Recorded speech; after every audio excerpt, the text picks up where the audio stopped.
Кутмандуу күнүңүздөр менен урматтуу телекөрүүчүлөр, радио каармандар. Республикалык штабтын пресс борборунда өлкөдөгү жалпы эпидемиологиялык кырдаал тууралуу Кыргыз Республикасынын премьер-министри Боронов Кубатбек Алчевич маалымат берет. Анда эмесе, Кубатбек Алчевич, сөз сизде. Рахмат. Саламатсыздарбы, урматтуу мекендештер, урматтуу массалык маалымат каражаттарынын өкүлдөрү. Эпидемиологиялык абал жөнүндө айта кете турган болсок, бүгүнкү күндө биздин республиканын аймагындагы акыркы жуманын ичинде оорунун басаңдаганы катталууда жана туруктуу мүнөзгө ээ боло баштагандыгы байкалууда. Аны сандар менен айта турган болсок, 22 июлда бардыгы болуп коронавирус тастыкталган коронавирус пневмония оорусу менен ооругандардын жалпы саны жаңы катталгандары 1108 адам боло турган болсо, 24 июлда 921 адамга түштү. Ал эми 26 июлда 689. Ал эми бүгүнкү күнгө эсептегенде бул цифра 545ти көрсөттү. 27-синде кечээ күнү болбосо 483 болгон, ал эми бүгүн болсо 545 болду. Ошентсе да азырынча бар оңолду деп айтканга али эрте. Аймактардагы эпидемиологиялык абал дагы эле кооптуу боюнча калууда. Айта кетсек, бул Жалал Абад облусу, Ош шаары и Ысык Көл областында дагы эле абал бир топ оор боюнча калууда. Ал эми айрыкча Ысык Көл областын айта турган болсок, бул жайкы эс алуу мезгилинин келиши менен көлгө эс алуучулардын келиши кескин көбөйдү. 2020 жылдын июнь айында жалпы облуска келген эс алуучулардын саны 3000 адамдын тегерегин түзө турган болсо, июль айынын 20 числосуна карата бул 10.000 адамды түздү.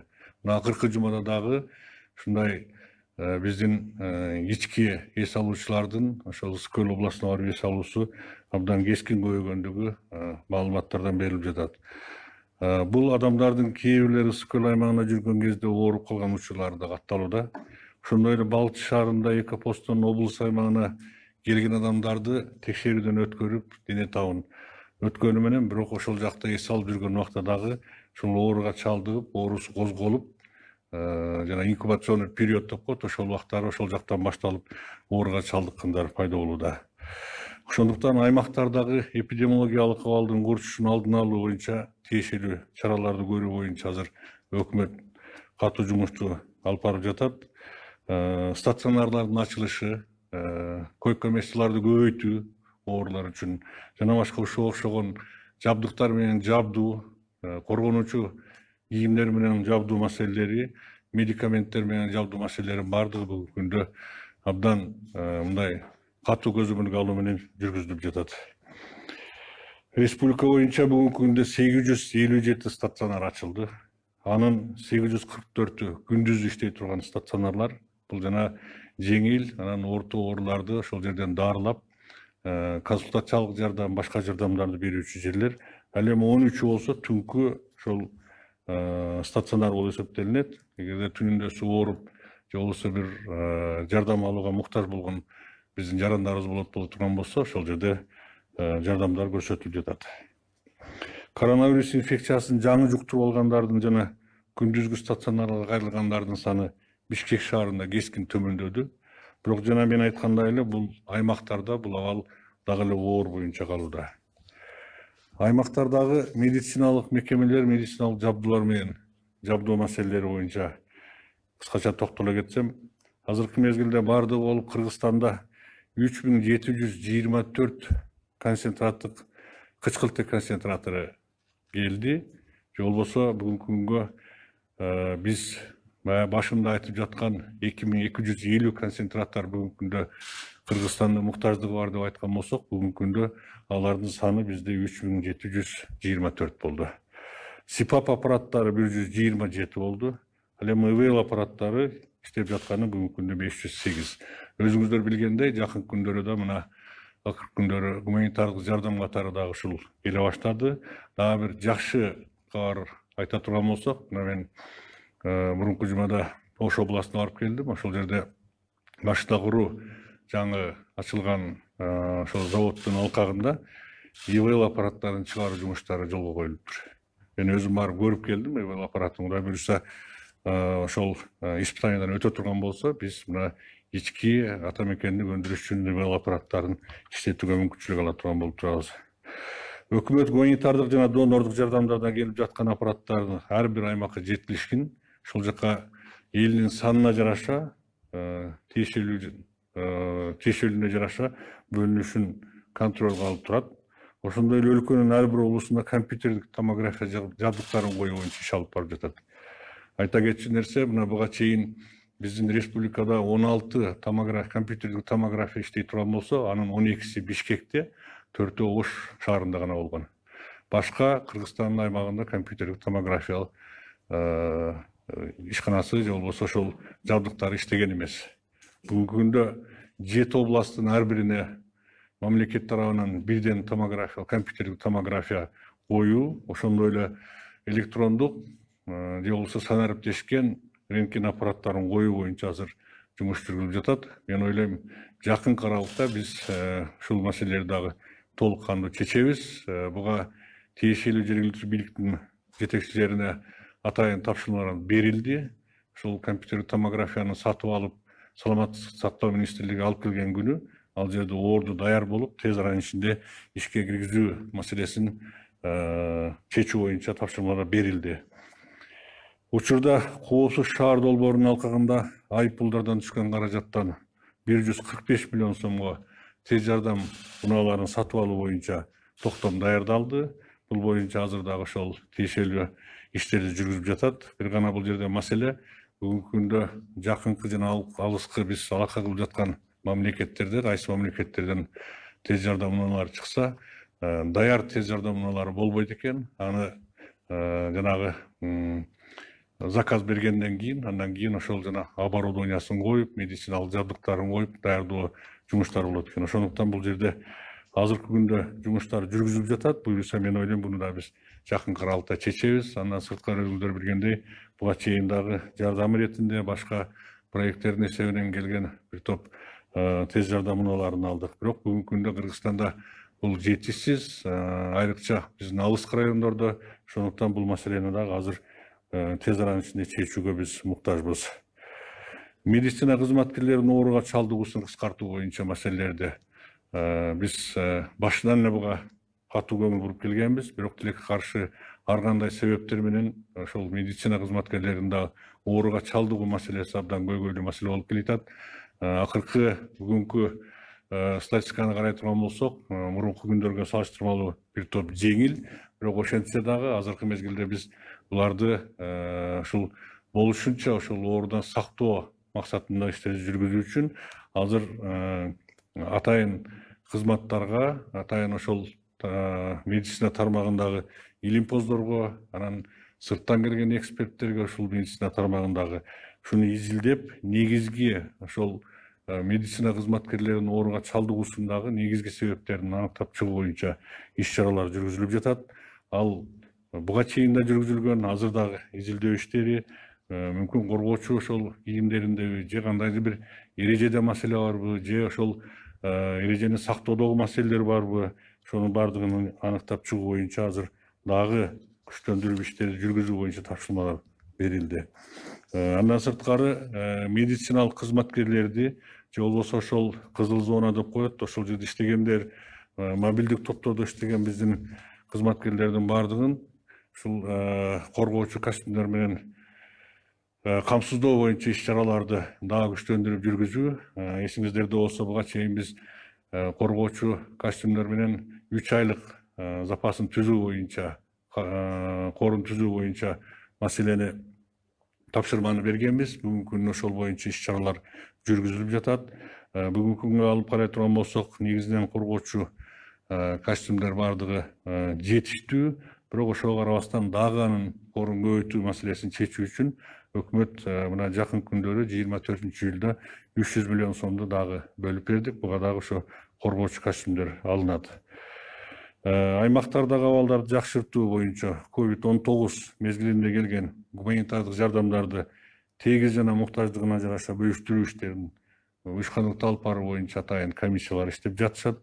Кыргызстанга бүгүнкү күндө 11 чет өлкөдөн же болбосо башка боордош өлкөлөрдөн жергиликтүү жана эл аралык 65 уюмдан гуманитардык жардамдар көрсөтүлдү. Республиканын жарандары жана өлкөнүн чегинен сырткары жашап жаткан кыргызстандыктар да чоң жардам берип жатышат. Булар боюнча атайын министрликтин ошол гуманитардык жардамдарды алууга бөлүнгөн министрликтердин, ведомстволордун жетекчилери байма-бай маалыматты берип жатышат. Бүгүнкү күндө сайттарда жайгаштырылды бул маселелер, бирок дагы тактап, дагы жакшылап ошол азыр айта кетчү нерсе, буга чейин вице-премьер министрдин деңгээлинде, министрликтин деңгээлинде ошол кайсыл жакта бөлүнүп келген гуманитардык жардамдар кайда бөлүнүп жатканы боюнча маалыматтар берилип жаткан болсо, андан кийин биз региондорго чейин, региондон кайсыл больницаларга, кайсыл больницадан кайсыл фаптарга чейин жеткирилгендиги боюнча биз сиздерге ар дайым ушул брифингден чыгарып, ушул жерден маалыматты берип турууга атайын тапшырмалар берилген. Азыр мына акыркы мезгилде өзүңүздөр билгендей, министрликтин орун басарлары же жетекчилери ушул маалыматтарды берип жатышат. Кийинки этабында областтар берет, райондор берет. Иши кылса ошол биз өкмөт ачык айкын ушул керектүү шаймандар, медициналык керектүү келген гуманитардык жардамдар адресине толук кандуу жетишине кызыктарбыз. Бунун үчүн биз бардык ошол тиешелүү жооптуу министрликтерге тапшырманы берип, ошондой сиздерге маалыматтарды берип турууга ачык айкын тапшырмалар берилген. Буюрса буну аласыздар. Эгерде кимде кызык болсо, мен ойлойм сайттардан да бул маселелерди тапсаңыздар болот. Кийинки маселе коронавирус оорусунун, пандемиянын экинчи толкуну боюнча мына коомчулукта дүйнө жүзүндө абдан чоң талкуулар, сөздөр болуп жатат. Кыргызстандагы ушул экинчи толкунуна даярдануу боюнча иш-чараны биз баштаганбыз. Буга чейин эле азырда ушул боюнча иш-чаралар жүргүзүлүп жатат. Шал үчүн биз биринчи толкунун өткөрүү үчүн биздин башка тармактарда иштеп жаткан ооруканаларды же болбосо бош турган имараттарды ошого ылайыкташтырып, убактылуу жайгаштыруу боюнча иштерди жүргүзүп келген болсок, андан сырткары мына биздин Манас аэропортунун жанындагы эски базанын имаратын атайын ремонттордон өткөрүп, бардыгы болуп, буга чейин айтылгандай эле жалаң оорулар үчүн жакшы ушундай шарттары менен 1306 ошондой баягы оорулууну кабыл ала тургандай жайды жасаганбыз. Андан сырткары жакында урматтуу президент менен сүйлөшүп отуруп, биз ушундай чечимге келдик. Буну өзүңүздөр да кабардарсыздар. Бул бардык региондордо 100 орунтан кем эмес бирден ошол жаңы инфекциялык ооруканаларды ачуу боюнча. Кабарыңыздар бар, Бишкек шаарында бул боюнча жаңы 100 орундуу оорукананы салуу боюнча иш-чара башталды. Ош шаарында дагы ушул ишемби күнү башталды, Кудай буйрса. Азыр мына 7 биздин областта ошондой иштерди жүргүзүү боюнча иш-чаралар башталды. Алып айта турган болсок, бул Ош областы боюнча Кара Суу районундагы Башбулак айылында атайын буга чейинки бул 7 областтыкы жаңы имарат эмес, булар буга чейин ар кандай биздин экономиканын тармагында же болбосо бир окуу жайдын алкагында иштеп, бүгүнкү күндө бош туруп калган имараттарды пайдалануу менен, ошолорду капиталдык ремонттон өткөрүү менен болгон тиешелүү инфекциялык ооруканага тиешелүү жабдыктар менен жабдуу менен биз ойлоп жатабыз, эң көп болсо 1,5 айдын ичинде биз ошол азыркы Бишкек шаарында менен Ош шаарындагы 2 жаңы оорукана, анан 7 региондо ушул 7 ошол перепрофилирование деп коет, ошентип башка тармакта иштеген имараттарды кайрадан капитал ремонттон өткөрүү жолу менен жаңы ооруканаларды ачуу иштерин баштадык. Бул айта кетчү нерсе, Кара Суу районунда Башбулак айылында бул 200дөн ашык орундук болот, инфекциялык, анын ичинде сөзсүз түрдө палата интенсивный терапия деп коет, андан сырткары реанимациялык палаталары менен, койка месталары менен атайын бардыгы бүгүнкү күндүн талабына ылайыктуу ошондой оорукана болот. Жалал Абад областы боюнча Сузак районунда Ленин айыл аймагындагы 36-адистештирилген лицейдин 5 кабаттуу имараты 304 орынга ылайыкташтырылып жатат. Баткен шаарындагы эски пайдаланылбай калган поликлиниканын имараты бар экен. Ал жерге 90 койкалуу оорукана ачылат.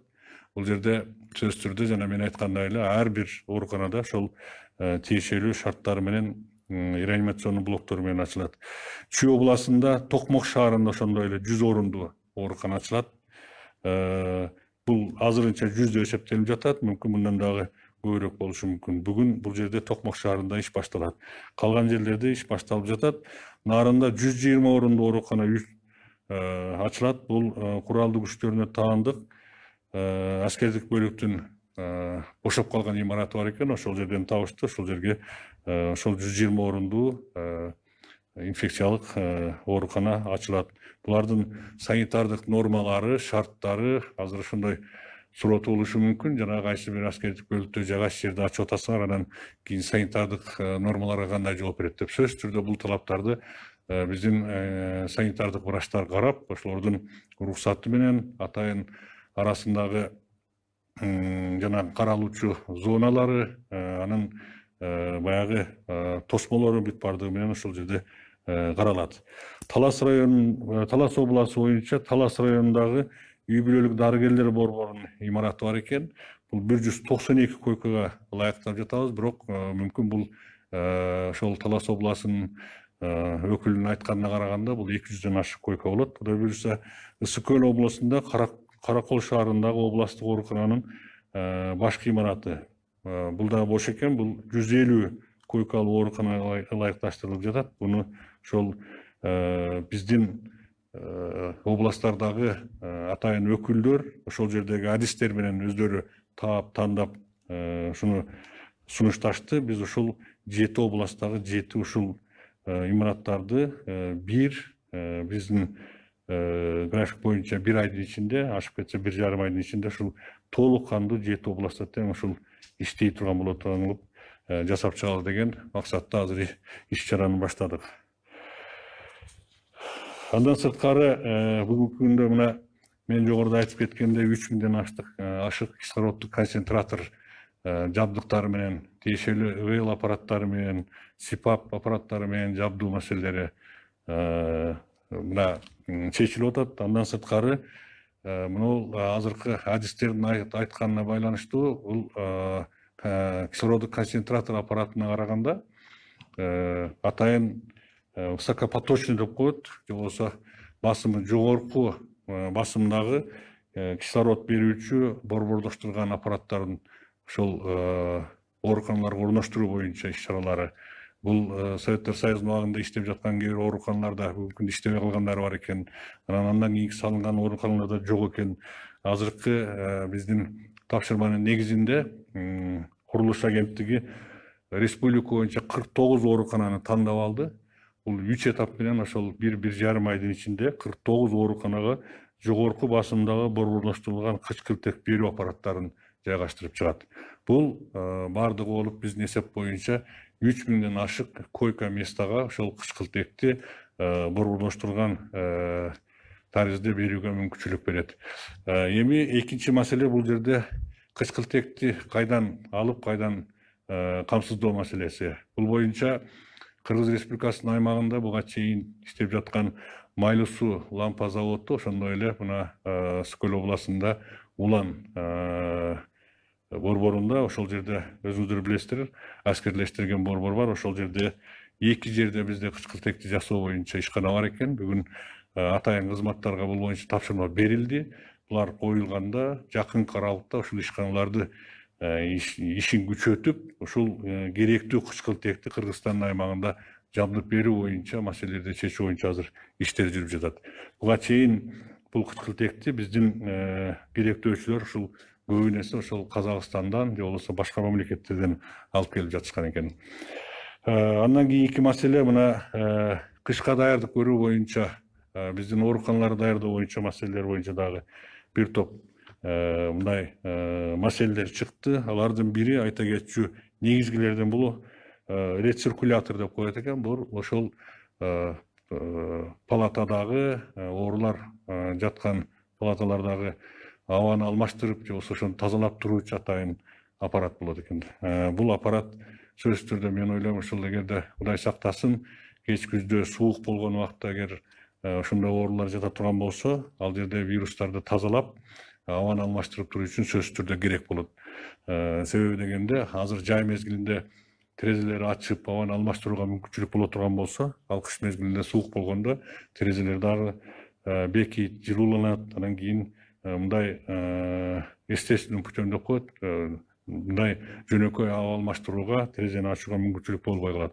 Ошондуктан биз ооруканаларды максималдуу түрдө рециркулятор менен жабдуу боюнча бүгүнкү күндө тапшырма берилди.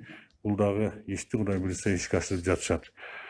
Кийинки маселе ошол эле кышка даярдануу маселелери боюнча толук кандуу бүгүнкү күндө иштер жүргүзүлүп жатат. Мен бардык тармактар боюнча бүгүнкү күндө кышка даярдык, деги эле республиканын экономикалык тармактарынын бардыгын кышка даярдык көрүү боюнча иш чараларын жүргүзүү боюнча тапшырмалар берилген. Биз жаз мезгилинде эле атайын токтомду кабыл алып, кышка даярдык боюнча тиешелүү мамлекеттик органдар иштерин жүргүзүп жатат. Алып айта турган болсок, бир-эки мисал, бул азыркы мына биздин Бишкек шаарында жайгашкан ТЭЦтин ички көмүр сатуучуларга тиешелүү 700 000 тоннадан ашык көмүрдү сатып алуу боюнча тендерин ийгиликтүү өткөрүп, бүгүнкү күндө ал боюнча иштери жүргүзүлүп жатат. Ремонт иштери боюнча дагы иштери бүгүнкү күндө толук кандуу жүргүзүлүп жатышат. Каражаттар бар. Ал эми азыр сырттан же болбосо мына биздин республиканын сыртынан сатып алган көмүр даалуу боюнча тендерин азыр жакын аралыкта бүтүшөт. Ал бүтө турган болсо, бул маселе дагы кыш келгичекте Кудай буюрса ошол көмүр менен камсыздоо боюнча маселелер толук кандуу бүтөт деп ойлоймун. Бул былтыркы жылдарга салыштырмалуу алда канча бир 2 ай 3 айга биз быйылкы жылы эртерээк бул маселени карап жатабыз, чечип жатабыз. Ошондой эле саламаттык сактоо уюмдары үчүн көмүр отундары сатып алуу боюнча конкурс тендерлер 1-июндан тартып өткөрүлдү. Азыркы мезгилде кышка даярдоо боюнча жооптуу адамдар бекитилип, ал жерде камсыздоо боюнча от казандарды, жылытуучу казандарды алдыдагы кыш мезгилине ремонттон өткөрүп даярдоо боюнча иш чараларды уюштуруп жатышат. Кийинки маселе социалдык төлөмдөр боюнча. Анын ичинде мына коомчулукта дагы көп айтылып жаткан биздин медицина кызматкерлерине негизги айлык маянасына кошумча төлөмдөрдү берүү боюнча маселелер турат. Алгач мен биздин бүгүнкү күндө экономиканын акыбалы жөнүндө бир-эки ооз айтайын. Бул ички дүң продукциянын көлөмү январь-июнь айында көрсөткүчү 228,3 миллиард сомду түздү. Же болбосо биздин экономика 5,3% төмөндөдү. Кумтөрдү кошпогондо өнөр жайыбыз 8% кыскарды.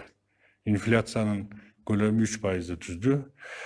Ошондой болсо да өкмөт бардык каражаттарды максаттуу жана үнөмдүү пайдалануу үстүндө. Ошондой эле социалдык төлөм иштеринде кечиктирбестен берүү же болбосо ошолорду төлөп берүү иштерин жүргүзүп жана улантып жатат. Биринчи кезекте мамлекеттин бюджетинде корголгон беренелер толук көлөмдө өз убагында төлөнүп жатат. Бул пенсия, жөлөк пул, айлык акы, ден соолугуна байланыштуу социалдык төлөмдөр, кошумча айлыктар, балага сүйүүчү пулдар жана башка ушул сыяктуу төлөмдөр. Экинчиси учурдан пайдаланып айтчу маселе бул компенсациялар боюнча айта кетейин. Бул медицина кызматкерлеринин компенсациясы бүгүнкү күнгө чейин мына марттын 25 күндөрүнөн баштап биз ушул өзгөчө абалды киргизип, анан өзгөчө кырдаал 21 марттан баштап ошонун алкагында иштер жүргүзүп келе жатабыз. Ошого байланыштуу мына медицина кызматкерлерине атайын токтом менен бекитилген кошумча төлөмдөр төлөнүп келе жатат. Ошол март айынан беркин эсептей турган болсок, 3 айдан ашык убакыттын ичинде бул 477,4 миллион сомду талап кылды жана жумшалды. Саламаттык сактоо министрлиги тарабынан 51,8 миллион сом, ФОМС тарабынан 423,6 миллион сом берилди. Бул билесиздер, медицина кызматкерлери эки тараптан ушундай каржыланат. Июль айы үчүн 234 миллион сом компенсациялык төлөм жумшалат. Мына бүгүн документ даяр болду. Кудай буюрса мен бүгүн ошол тиешелүү документке кол коюп беребиз. Ошонун негизинде мына тез аранын ичинде эртеңден баштап бул региондорго бул 234 миллион сомду берилген баягы сунуштардын негизинде которулуп берилет. Тез аранын ичинде төлөп берүүнү биз сөзсүз түрдө контроль кылабыз. Буга чейинки айларда өзүңүздөр билгендей мына 100 миллиондун тегерегиндеги ай сайын ошол медициналык кызматкерлерге төлөнүп берилип жаткан жана кошумча төлөмдөр мына акыркы айда алсак 109 миллион сом төлөнгөн. Бул айда болсо мына 234 миллион сомго көбөйүп атат, 2 эседен көбүрөөк. Бунун бирден бир себеби өзүңүздөр билгендей июль айынан баштап биз дээрлик 2 эсеге жакын ошол төлөмдөрдүн көлөмүн жогорулаттык.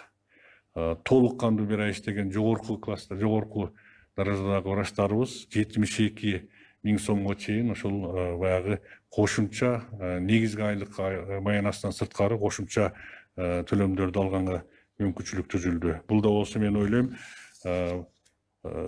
бир топ биздин ошол медициналык кызматкерлерибиздин кээ бир ушул каражат боюнча кээ бир көйгөй маселелерин чечкенге жардам берет деп. Эми бул эми чек эмес, мен ойлойм бул дагы да болсо булардын эмгегине жараша мындан да көп болсо жакшы болмок. Мен сиздерди туура түшүнөт деп ойлоймун. Бүгүнкү күндө экономикалык кырдаал максималдуу түрдө шарттарды түзүүгө аракет кылып жатабыз. Ошол кырдаалдын негизинде ушул азыркы маселени ушундай чечүүгө мүмкүнчүлүк болуп турат. Ошондуктан мен ойлойм бул болсо дагы мына бир топ ошол биздин медицина кызматкерлерине жардам болот деп ойлойбуз. Кийинки маселе эл аралык авиа каттамдарын жандандыруу маселеси. Бул боюнча штабтын чечими бар. Азыркы мезгилде өзүңүздөр билгендей бул эки тараптуу чечилчү маселе, бул тышкы каттамдар боюнча болуп жатат. Ошондуктан азыр атайын кызматтар Тышкы иштер министрлиги башка ошо мамлекеттер менен ошолорду тактоо, мурунку жүргүзүлүп жаткан рейстердин кайсынысы биринчи иретте кирет, кайсынысы кандай болот, ошол боюнча иштерди жүргүзүп, азыр тактоо иштерин жүргүзүп жатат. Буюрса мен жакынкы күндөрү биздин эпидемиологиялык абал жакшы болуп кете турган болсо, туруктуу болсо, биз буларды дагы ушул кадимкидей баягы эл аралык каттамдарды жүргүзүүгө мүмкүнчүлүк алабыз деп. Биринчи иретте бул Россия тараптан каттамдар, андан кийин Туркия, Араб Эмираттары жана башка мамлекеттер менен бүгүнкү күндө ошондой иштер жүргүзүлүп жатат. Андан сырткары дагы бүгүнкү күндө негизги көйгөйлүү маселелердин бири болуп, мына акыркы мезгилдеги жай мезгилиндеги биздин аба ырайынын туруксуз болуп жаткандыгына байланыштуу могу жаратылыш өзгөчө кырдаалдары да көбөйдү. Ошого байланыштуу дагы мына иштерди өкмөт бүгүнкү күндө жүргүзүп жатат. Алып айта турган болсок, 20-жылдын ичинде сел боюнча айта турган болсок, мына 2 жана 26 июндарда Жумгал районунда сел жүрдү. 40 үйдү, бир метеостанцияны суу каптап кетти. Келтирилген зыяндарды эсептеп өзгөчө кырдаалдар министрлиги бул боюнча иш алып барып жатат. 3-июнда Нарын шаарында 51 үйдү суу каптады. Нарын районунда 5-июнда сел жүрүп 4 гектар айыл чарба жерлерин каптап кетти. Андан кийин 16-июлда Базар Коргон районунда Асланбап айылында үйлөрдү суу каптаган сел жүрдү. Лейлек районунда 2-майда сел жүрдү. Андан кийин 12-июлда да сел жүрүп атат. Баткен районунда 14-июлда 2 күн тынбай жааган жамырдын кесепетинен суу ашып, ошол каналдардан, арыктардан суу каптоо болду. Бүгүнкү күндөрү мына өзүңүздөр деле маалымат алып турасыздар деп ойлойм.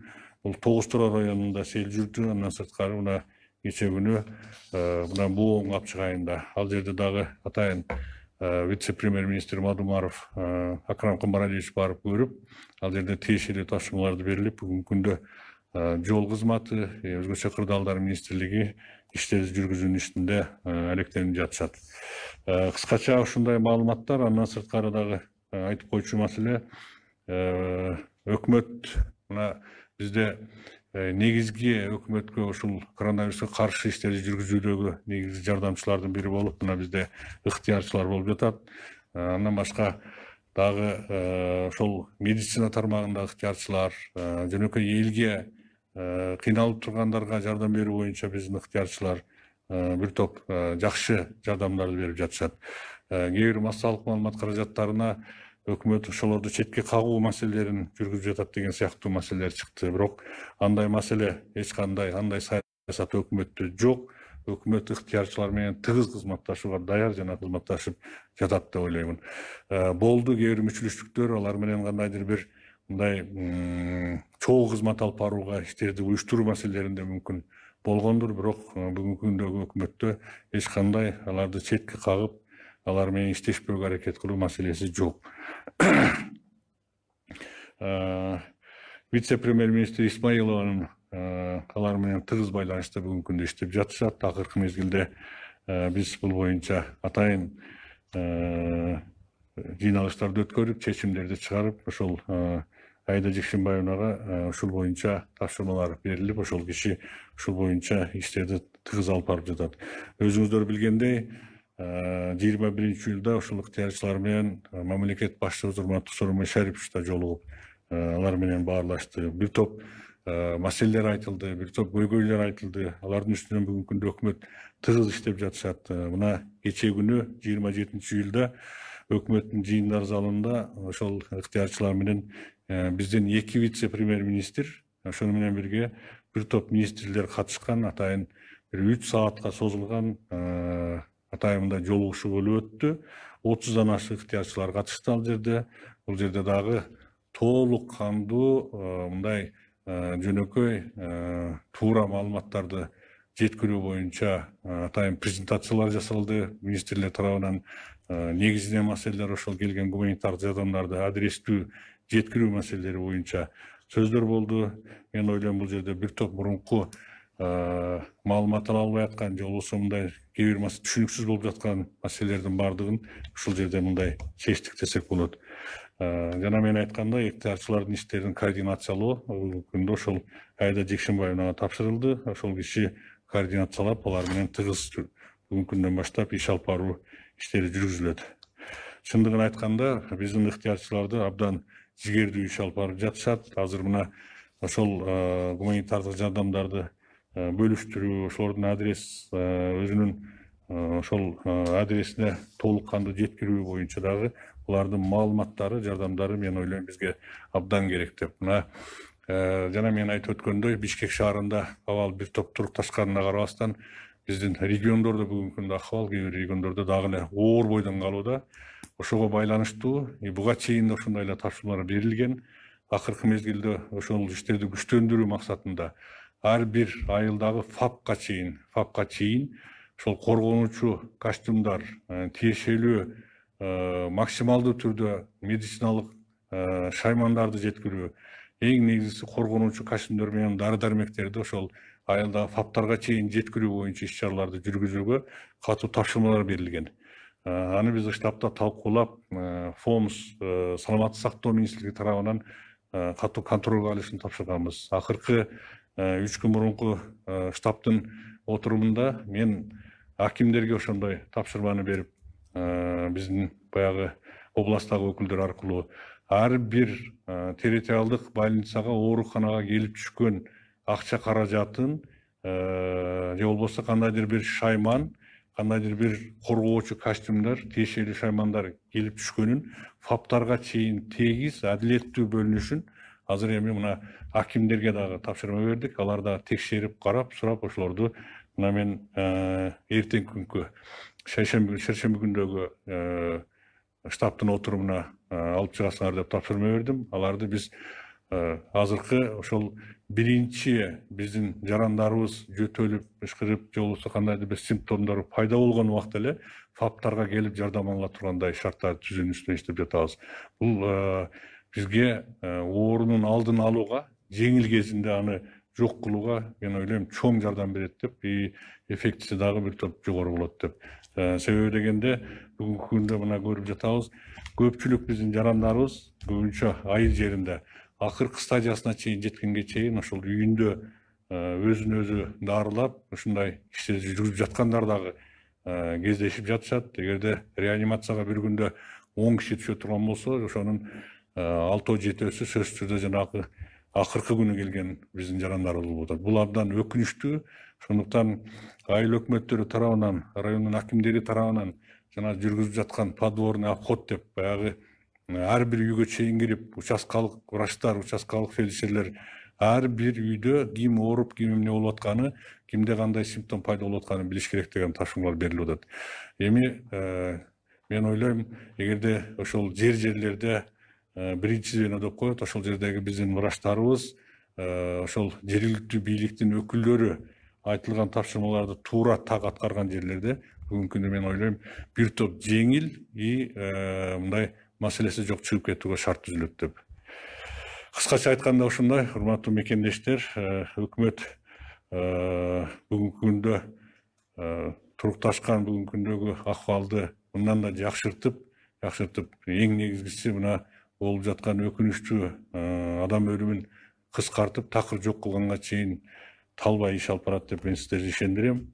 Дары дармектер боюнча дагы айта кете турган болсом, бүгүнкү күндө бардык маселелер чечилип жеңилденди. Мен буга чейинки брифингде айткандай, мына азыр дагы көбөйүп келе баштады. Августтун башында дагы чоң партиядагы ушул дары дармектер келет.